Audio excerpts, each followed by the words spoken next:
All right, we are here with Chris Buck and my good buddy Jeff. Hey, Skip. How are you guys? Doing well. Nice Good. to see you. Thanks for taking a couple minutes with GraniteGrok. Listen, we just completed the Granite State Patriots Liberty PAC presidential debate where Buddy Roemer talked with and against former Governor Gary Johnson. And then Newt Gingrich and Rick Santorum were the guests of the evening. And a very low-key, low-pressure type debate, a lot of talking. The moderator having a very light hand, Paul Westcott of WGIR. My question to you guys is, what do you think? I know that you were here watching Buddy Roemer and Gary Johnson. Tell me, what was your opinion, Chris? Well, I thought that Buddy did very well. He's trying to appeal to independent-minded voters in New Hampshire, and this was a great opportunity for him to get his message across. As you know, he hasn't been invited to very many debates, but we're building momentum, and he got a lot of applause lines. He got a lot of support from the crowd as he was speaking, and I think the numbers, if I'm not mistaken, from the voting, there was a voting mechanism. You could vote who was the winner of sort of each round. That favored Governor Roemer. I heard that he won handily against Governor Johnson, but it wasn't meant to be a competitive style debate. It was meant to be a discussion. I would also like to say that I think Governor Roemer was also very complimentary towards Governor Johnson as well. So it wasn't a very there's never been any animosity between them. No, I would certainly say, having interviewed him 5 or 6 times, and Governor Johnson as well, Buddy certainly had a little bit of a fire underneath him tonight. He was a little bit more animated than what we have seen him in the past. Jeff, I want to bring you into this. I'll switch to the other half of the debate with Newt Gingrich and Rick Santorum. What are your impressions? Well, I mean, clearly when you look at how well they did, the reality is that what you have to do is listen to each one of their messages to really see their differences. The nuance for a lot of people really was, they sound a little bit alike. But if you listen to each one and how they brought their ideas out, there clearly was a difference between the two candidates. And I think the other thing is that you see a stark difference between the two candidates too, where you look at Newt, he's extremely comfortable in this kind of format. He actually has tried to promote these kind of events. So I think that he seemed to be enjoying himself just a little bit more than maybe Rick was.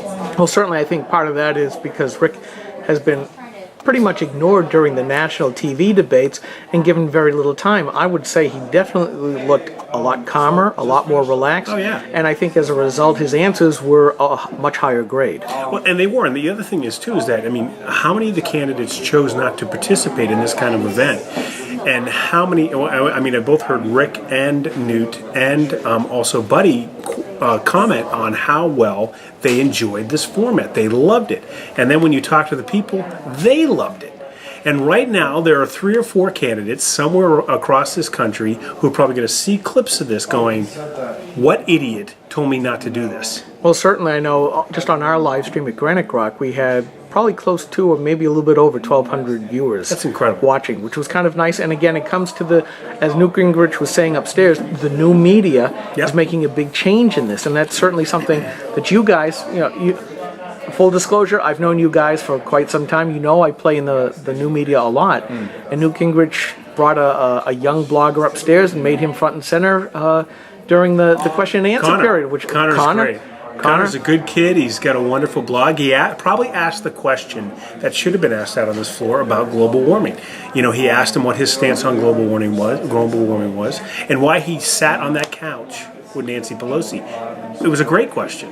It was a great question, and I tend to find out that bloggers ask more interesting questions. Oh, yeah. Yes, full disclosure, that would be me. The bloggers. The bloggers, because they're not seeing these folks all the time, but at the same time, they're doing this for other reasons than the paid media. Well, absolutely. Right. Social media going to change the whole tenor of the campaign, or maybe not just yet? Well, I think it depends partly on what segment you're talking about. social media is definitely a game changer when it comes to a national campaign into national polls.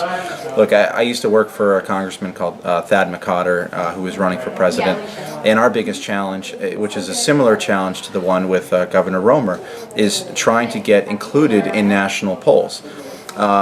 Of the last 8 polls that were conducted when Thad McCotter was in the race, he was included in one of them. So 7 of them he was not included in, and you know, that's tough. If you don't get included in a poll, you can't get included in a debate. If you don't get included in a debate, you can't get into people's living rooms. Right. There are 2 ways to get into people's living rooms. Either you, in New Hampshire, you physically go there and you meet with the voters, 4 or 5 times, and you get to have that level of interaction. The other way to get into somebody's living room is on their TV set, and I think that's where social media helps. It helps with a national campaign. Here in New Hampshire, it's pounding the pavement. It's going door to door. It's meeting people. It's shaking hands. And doing all of the retail style stuff that we Granite Staters have come to expect. Well, yeah, Your flip, but yeah. I mean, Skip, when you think about it too, though, is that we've seen this pattern, and once again, I mean, we all seem to be in the mode of full disclosure here.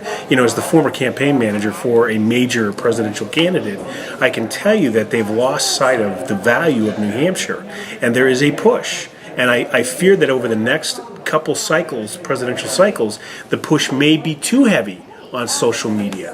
So bloggers and independent individuals who control the media themselves need to be that much more prepared to go up against these candidates that will use millions of dollars to put up front blogs and front new media mechanisms to send their message out and then say, look, we are getting to the people. We're just doing it a little bit differently. So I think that, I think the little bloggers have to be ready to be the Davids and go up against the Goliaths, because I see a time when the media, when the candidates will try to put their money behind a fake social program.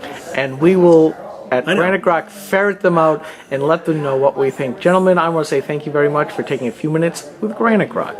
Well, always, thank you, Skip. And whenever I want to get information about what's going on in the state and across the country, it's GraniteGrok. Thank you. Thanks. Pleasure.